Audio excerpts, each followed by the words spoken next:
So basically, let me tell you a small story behind how Empathy for You was founded and when I started that. So when I was in 12th standard, a very close friend of mine, she went through depression. And you know that depression has different stages. So it might last for a few hours, it might last for a few days, it might last for a few years, and it might last for lifelong. So she went through depression and she was in depression for 6 months. So I saw her very closely going through, taking sessions with a therapist, going through all those medications. And at that time, I realized that, okay, I need to do something. And she might not be the only one who is facing that, but there might be a lot of teenagers, there might be a lot of youngsters who are going through the same problem. And for that, I started the initiative, and that was in 2018. So when I started this initiative, it wasn't very active because I was still figuring out a way, a path on which my organization needs to work and what work I need to carry out through my organization. So basically, I started with just online counseling. Having said online counseling, it was just, anyone who would love to share their feelings, anyone who love to share what they're going through, they can just come and contact us. So that is how I started initially. And then I would say that Empathy for You became active in last year. So now Empathy for You is working in three ways. The first thing we do is online counseling. So we are having psychologists on board and we provide therapy sessions. The second thing we do is peer advocacy. So we collaborate with schools and colleges and we conduct lectures, workshops, seminars related to mental health and importance of mental health over there. And the third thing we do is letter writing. So it is called as Letters of Empathy. And I believe that Letters of Empathy is a very beautiful extension of Empathy for You. So up till now, we have conducted two chapters. So LOE 1.0, LOE 2.0. So we have conducted two chapters. And we were supposed to conduct a third chapter in the month of March, but because of COVID-19 crisis, we had to withhold our chapter. But now, since we are not able to, meet in person and conduct the letter writing meetups, we have started accepting letters online. So though it is not possible to get together and write letters together, it is like we have started accepting letters online, and every month the letters are sent out to the people who approached us for online counseling via their mails. So initially we used to send them letters, we used to post courier the letters to their home, but now since everything is going on outside, we have decided to send it via mails. So this is how Empathy for You is working. That's such a wonderful idea, because I think I also remember when I used to receive letters from my grandparents or my parents when I used to live away from home.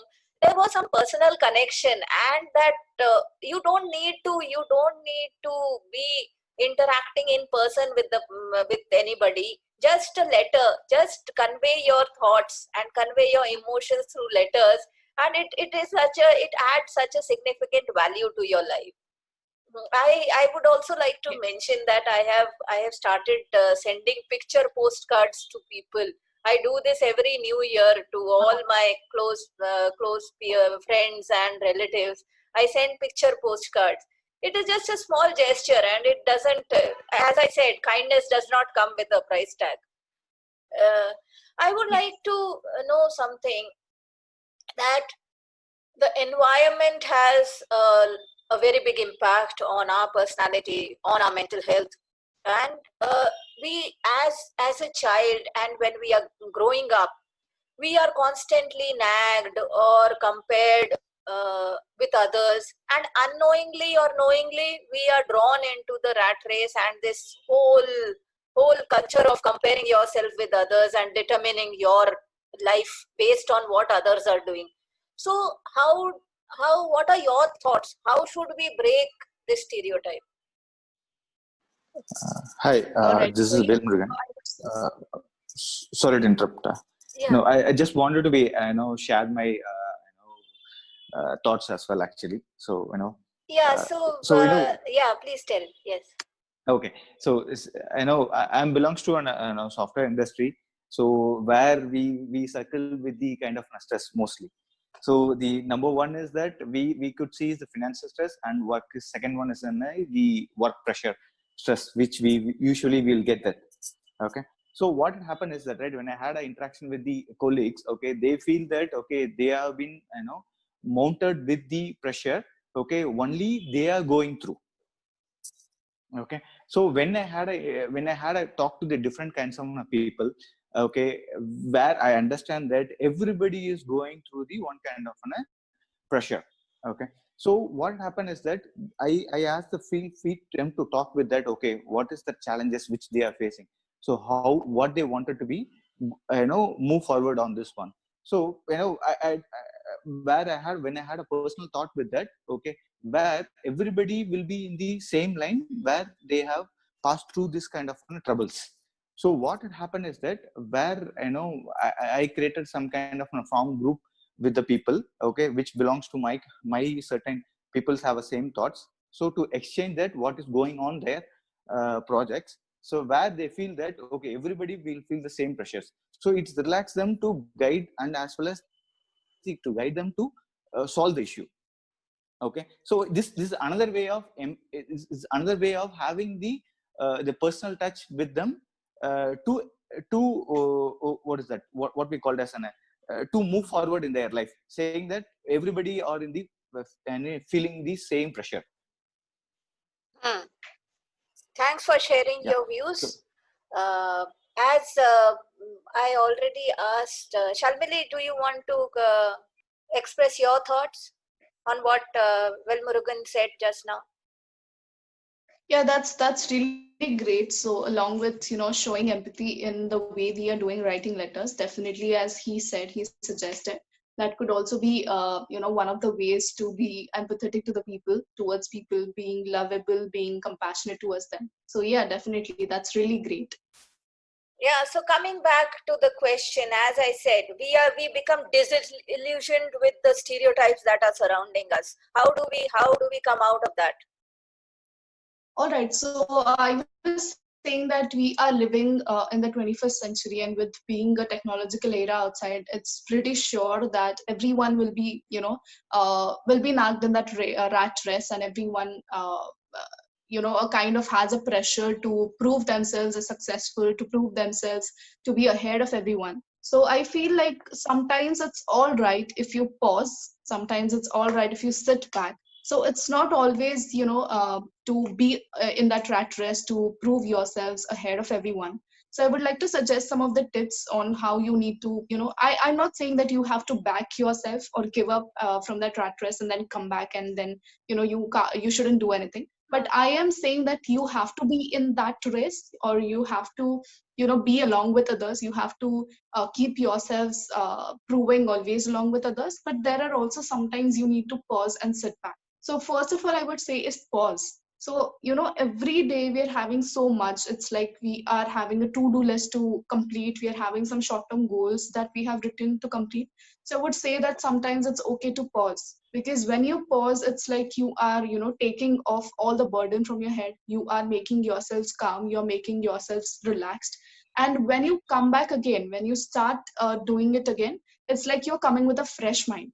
So it's okay to pause. It's okay to pause for a moment and then again start with your work. Second, I would say is sit back. So whenever you feel like you are getting too much drained into what you are doing, I would say that sit back and analyze. So sitting back doesn't mean that okay, I'm going to stop the work, I'm just going to sit. The sitting back doesn't mean that. So sit back and analyze along with that. So analyzing will help you, okay, will help you know the things that okay, I'm doing this, I need to do it in this way, or I need to do it in this way. So sitting back and analyzing is again the second thing. The third is when you analyze, you have already got the options, and there might be a lot of options they are standing in front of you. So then prepare yourself for that. So you can just choose one option amongst that, or you can prepare yourself to go through one of those ways. Then I would say is take rest. Yes, it's all right if you're not being productive one day. Taking Yeah, rest is also very important. Bringing yourself or grounding yourself is also very important. So take yes. rest, spend some quality time with yourself. We also had a chat about this in the last live session.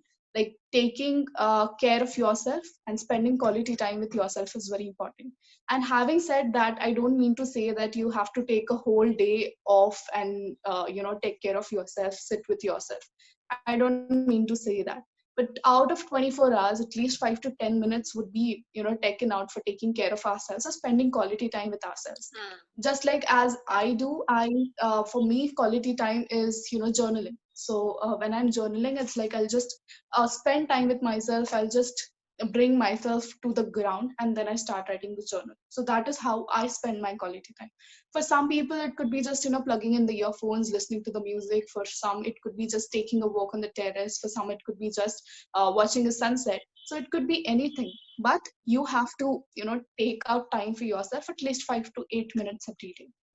Then I would say that accepting is very important. Whatever may come in front of yourself, however hard situation, however big, small situation comes in front of you, accepting will, make yourself, prepare yourself for that, for the worst that is going to come. So accepting the situation is very important. It helps you feel grounded. It helps you to stay calm and prepare yourself for the worst that is going to come. And then I would say that, as I said, not it's okay not to be productive always. So for one day, if you're feeling I'm not able to work anymore, my things aren't working out, it's all right to, pause and sit back and start working. Or I don't mean to say that, if you're not being productive. So if you're not doing, one work from your everyday chores, it's not like you're not being productive. It's just like you have taken a break. So understand the difference between taking a break and not being productive. And then it's all right not being productive, fine. So yeah, that's it. Yeah, so very rightly said. You have very rightly said that it is not necessary to be busy all the times. It is fine if you take a break. So that's a very valuable thing you say. And see, now what happens is, in the fast pace of life, we are some way running aimlessly. So what would you say? What would you say? How can a person be aware about what you are feeling? Like what emotions you are experiencing? How do you become aware of the emotional experience? All right. So I would say that everyone, so let me tell you what emotions are. So emotions are basically a mental state, or you can call emotions as the feeling which is associated with a person's character. And I would say that emotions are subjective. So everyone knows that there are 6 universal emotions: happy, anger, fear. Everyone knows that. So when I say that emotions are subjective, the reason behind that, for example, if we take anger as an emotion, so anger might be mild at my side, while it could be, outraging, or it could be raging at your side. So I feel that, emotions are subjective. And again, there's physiological response and again behavioral response that comes along with emotions. So when I say physiological response, it's like, there might be some physical thing that is associated with emotions. For example, when you're standing at the top and you're looking down, it's like, have a feeling of fear, and because of fear there's a stomach lurch. So that is how, physiological response is associated. While along with fear, someone will start facing heart palpitations. So that is how physiological response works. And then the last one we have is behavioral response. So when I say behavioral response, it's everything about emotions. So for example, when you're angry, you have different emotions. When you want to cry, you have different emotions. When you're happy, you have different emotions. So that comes as a behavioral response, and that totally depends upon your facial expressions. So this is how emotions basically work. Now you asked me how you need to, feel those emotions or express those emotions. So when we talk about behavioral, or when we talk about, emotional expression, I would say that most of the times people try to respond in 2 ways. So the first one, we try to do it with a situation. Like for example, I am angry because he said that. This is how we respond. And the second thing we do is, we do it for some place or something, like a situation that it has come with. But these 2 ways aren't the correct ways to how you respond or how you express your emotions. So it could be associated with like your emotions can be associated with outward world also. Like you can, when you're angry, you'll just slam the door, you want to yell at the pillow. So these are the things that come with, if you're not able to express your emotions correctly. So I would say that instead of expressing your emotions outwardly, we can totally do it inside, in words inside our body, and that is in our mind. So we can totally do that. So, when you are not able to understand what emotions are or what you are going through, just say that, okay, I'm mad, and that's okay. Just say this to yourself. Yeah. Are you understanding what I'm saying? Yes, So this is how. I think acknowledging the emotion is very, very crucial, because unless and until we acknowledge, we accept that we are, and we are fine with it, that okay, it is normal. It is normal to experience like this. I think then half of the problem is solved. Yeah. Yes, Yeah, so definitely. very well said. Now, I have heard a lot from people that people say that as a society we have become very self-centered. We just care about what is happening in our four walls. What is your point of in on that? Do you agree or do you disagree? I wouldn't say my answer within, whether I agree or I disagree, but I would like to give reasons to both of the sides. So I feel like as we are living in 21st century, I become that people have become more individualistic with time. So instead of saying self-centered, I would say they have become more individualistic. And it's like, because they have become self-reliant, because they have the independent people along with might be economic issues also. So that is what I feel. And this is on one side, but on the other side, I also feel that there are some collectivistic people who are, tend to be family oriented, and they will work together instead of working individually. So I feel like there are still both of the sides that are existing. Yeah. And I would like to tell you the reasons why people have shifted to, being individualistic or self-centered. So first of all, as I said, people have become more economically developed. That is the main thing when people try to become individual, and when we say that, okay, I am self-reliant, I am, independent. So Yeah. that is the first thing. And then I would say that, more affluence, it leads to self-reliance and detachment. So with people being self-reliant, it has been like, people are also detaching, or there's uh, a loose attachment between me, might be relatives, might be family members, and I feel like that. So there might be the reasons of this. And then I would like to tell you also, about the effects of self-centeredness. So first of all, I feel is lack of empathy. So as I said, we are being loose. There are, attachments. We are detaching from our very Yeah. close people. So I feel there has been a lack of empathy. So might be caring about ourselves also and for others also. So Yeah. we don't really have that time. People are so enraged in their work, in proving themselves ahead of others, in being successful. I feel like we are detaching from our family members, we are detaching from ourselves too. So taking care of ourselves, and that is why I always emphasize on self-love and self-care. Hmm. Then I would also feel like, one of the effect is inability to cooperate with others. That is what I feel. Like we have, lost that sense of adjustment with others. We don't really want to adjust, and we Yes. don't really want to cooperate. And again, then one of the effects is, me first attitude. So I'll be always first, or me first attitude that I feel. Yeah. To recognize the plight of others. So yeah, I feel that somewhat, to somewhat extent, I would agree that yes, people have become self-centered, and there are different reasons and also the effects that are discussed along with that. Thank you. A human being experiences a range of emotions throughout a single day. And as you said, expressing your emotions is important. Now, when we are happy, we celebrate, we express a joy, like we go overboard and we will celebrate. But when we are feeling negative, first of all, we don't acknowledge it. And secondly, we are not comfortable talking about our negative emotions. Why is it so? And what can be done to improve this? All right. So when we talk about negative emotions, most of the times it is like people tend to ignore those negative emotions. We either ignore it, or we, um, on face will say something different, but inside we are feeling something different. So it might be that. So when we are experiencing negative emotions, I feel like ignoring those emotions will lead to something else that you haven't even thought of. And it might be, it might be like you are forcing something upon yourself, or you're being harsh to yourselves. So when we actually talk about, dealing with negative emotions, I would say that first of all, don't blow your things out of proportion. So give time to them. So give time to feel your emotions and acknowledge your emotions and become aware of your emotions.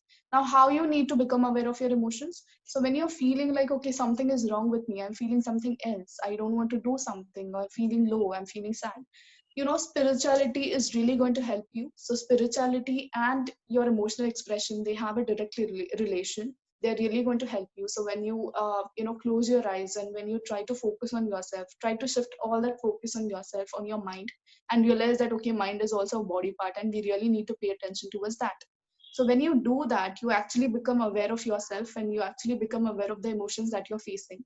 So instead of ignoring those emotions, try to feel them and try to acknowledge them. That might, help you calm that emotion. And again, one practice is there. Just take deep breaths in, and as you exhale, feel like, okay, that emotion is melting away. That will really help you. So when you take a deep breath in, and as you exhale, feel like, okay, that emotion is melting away. That emotion is my breath is taking that emotion away from my body. So that will also help you to, stay grounded and Mm. feel out of that emotion. Then again, I would say that there are different relaxation activities, just like reading. Some people might be using reading. I used writing more than reading, so Eh, that is why I feel better. So writing is there. As I said, you can just listen to music. You can practice art. So for some people, art therapy is also very helpful. So practicing art, just drawing, just scribbling on the paper would also help you to take all the anger on all the negative emotion that is going on inside you. So art activities are also there. And I would say that learn to know your triggers. So along with every negative emotion, along with every negative thing, there's a trigger that is given to you. So learn to know those triggers, learn to become aware of those triggers. Okay, ye trigger hua matlab something is wrong, I'm yes. expressing or I'm facing something negative. So learn to know those triggers. Again, I would love to have an emphasis or give an emphasis on physical fitness. So exercise is very important, and doing it every day is very important. We have discussed it in the live session also. Endorphins are released, and they are the hormones that really help you to stay grounded, to take out all the stress and anxiety, and keep your stress levels in check. So exercise is very important. And the last one, if you're facing something because of past, let go of the past. Or I don't mean to say by past, I don't mean to say, something like you have faced during your childhood. Past also means yesterday. So if yesterday something happened, just try to let go of that, focus on today, and Mm. start working, with a new energy and boost on, and focus on today. So that is how definitely it's going to help you deal with those emotions. Thank you. So you have already answered my next question as to how do creative arts help in maintaining the emotional balance.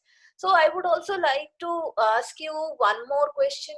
Is that before I turn to audience questions, there are a couple of them.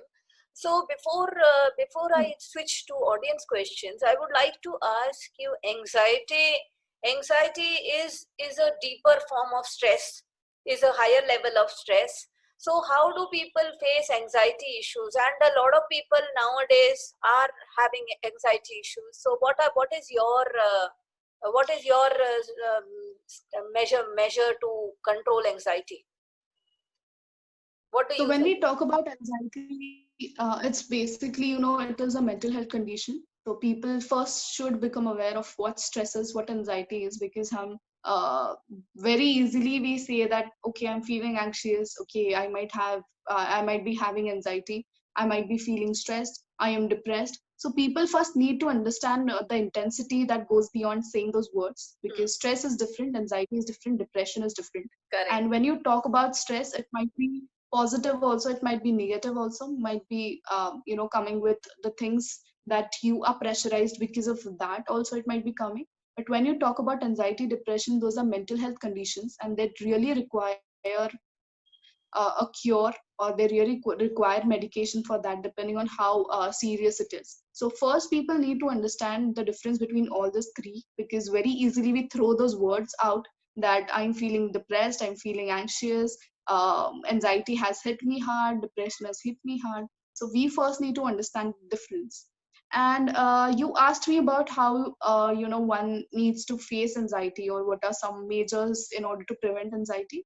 So the first one, again, I would like to give an emphasis on spirituality. So practicing breathing exercises. There is deep breathing, there is box breathing. So practicing those, and those are very very easy breathing activities. And having said that, you don't really need to sit for an hour or 40-45 minutes, close your eyes compulsorily and do that. But breathing activities, doing it for just 5 to 8 minutes every day would help you to stay calm. So first of all is deep breathing exercises. Then second one is drawing mandalas. So again, here art comes, because drawing mandalas is just like we are focusing on drawing those patterns. There are different patterns, and we are so focused on drawing the small things that it requires a lot of focus and attention. So we are, instead of having we are just diverting or directing our attention towards something else, to our focus towards something else. So instead of just thinking about those thoughts that are already recurring in your mind, we are just trying to divert our attention to something else, hence drawing mandalas. Next is, it could be journaling. So just like as I do, so journaling, in one sense, it shouldn't have, like, people have this notion that is associated with journaling, like apki journal bahut achhi dikhni chahiye, it should be very decorated, it should be colorful. Nothing, no need. If you look at my journal, you'll just see the words, baki kuch nahi hai usme. So journaling to me is like, I'm just writing down everything that comes to my mind, and may it be positive, may it be negative. So I just write down everything that I feel. Then it's like, talking to a friend, that is really going to help you. So again, here two questions come. Excuse me for a minute, Devika. Yeah, please. I'm having No, relatives no, at no home problem. today. It's my brother's birthday, so I'm Oh, having a lot.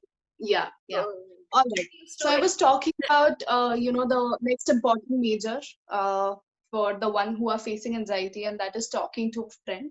So with the recent incident of Sushant Singh Rajput, I feel like there has been a lot of talk related to mental health, and everyone is putting up their stories, their status on, please reach out to me when you feel like talking to me, I'm always there. So I feel like this is so unrealistic, because they Correct. were the people, if I have to tell it through my personal experience, they were the people who will you know not receive my call when I call them. And the second thing, if I put them a message, they'll receive they will reply it after 3 to 4 hours. So it's very unrealistic, like everyone is putting up the status and everything. So here, when we say that you have to reach out, you have to talk to someone, so I feel like there's a difference. There are again two terms that come here. So reaching out and seeking help, there's a very thin line that passes between these two. Reaching out could be to someone you love, to someone closed one, might be a parent, might be a sibling, might be a close friend. But seeking help is seeking help from a therapist, a psychologist, a mental health professional.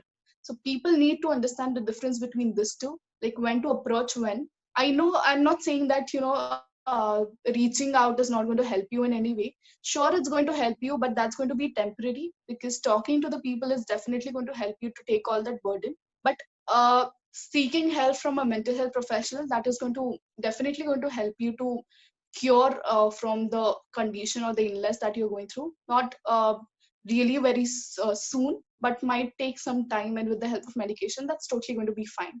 So again, when we say that talk to someone, there are two terms, and people need to understand the difference between these two.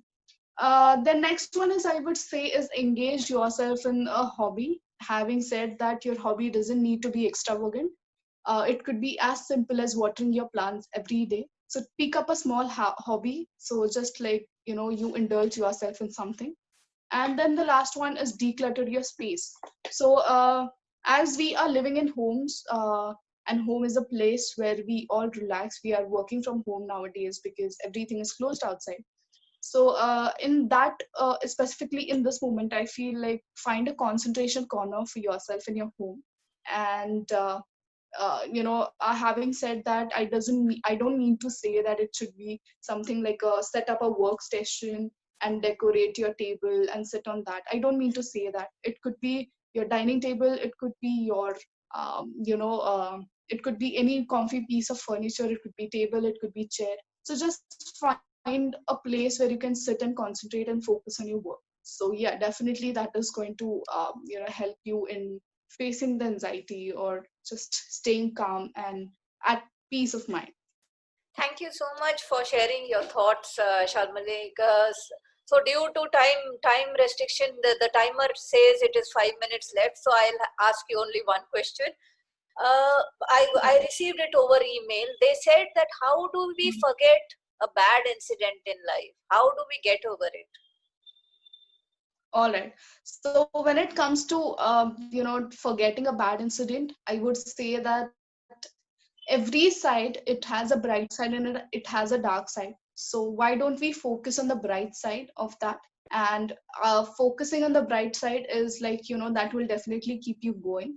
So just like we are facing the corona crisis right now, but we are trying to take all the preventive measures. We are staying at home, we are sanitizing our hands, we are using masks. So we are trying to get used to living with corona. So I feel like that is how we are working on the different side, and that is how we are working on the bright side of it. So just like that, I would say that working on the bright side, that will help you keep going. And there are again different exercises might be, just as I told you, like deep breathing exercises. There might be something like physical fitness that comes in. So again, these exercises are definitely there to help you forget all those, all the past memories. So yeah. So another question. I think we have a time. We have the time. So what if we are in a weak situation and we forget our principles? What if we completely lose ourselves, our own conscience? What happens then? Conscious. When we Yeah, so when we are doing that, when we are trying to, when we are losing ourselves, I feel like, that might be in one of the conditions, like one of the mental health conditions. Because when a person is going through a mental health condition, it is like, it's, you can say that it is a reward or a win for that person if that person is able to get out of the bed every day. So even that is a win for that person, because they don't want to see the light. They have a problem with the light. They just want to be there in the rooms. They don't want to be social, be active with all the people. They don't want to mix in people. So if you consider these things here, I would say that again, self-care and self-love comes in the picture. So loving yourselves is definitely going to I would say that it will definitely keep you going. Because when you are knowing that, okay, I'm my biggest fan, okay, whatever I want to do, I'm doing it for myself. Okay, I want to and I would say that don't have a job, but have a calling. Because that is definitely going to have a purpose in life. And when you're having a purpose in life, that will definitely keep you going and running towards that goal and that purpose. So when you're feeling like I'm leaving everything, I'm not able to get out of everything, just feel like, okay, I'm having that goal in front of me, and I definitely want to reach that goal. So have a purpose, have a calling in your life, and that definitely will keep you going. Definitely, this has been a wonderful session. There, you have enlightened us about empathy and about emotional intelligence as well. So I would just like to tell our audience that please visit Instagram page @empathy for you. And if you want to know more about the Mind Game and the Mind School, please follow me on @author Devika. And thank you so much, Shalmali, for coming and enlightening us about empathy. And wish your organization Empathy for You and Letters for Empathy a grand success. Thank you so much. Thank you. Thank you so much for having me today in this interview. And I would also like to thank the audience who have joined us. And thank you for all those questions. I hope I've addressed them, and I hope I have answered them correctly. So, yeah, thank you. Thank you so much for having me. Thank you. Thank you, Velmurugan, for joining the session. Thank you.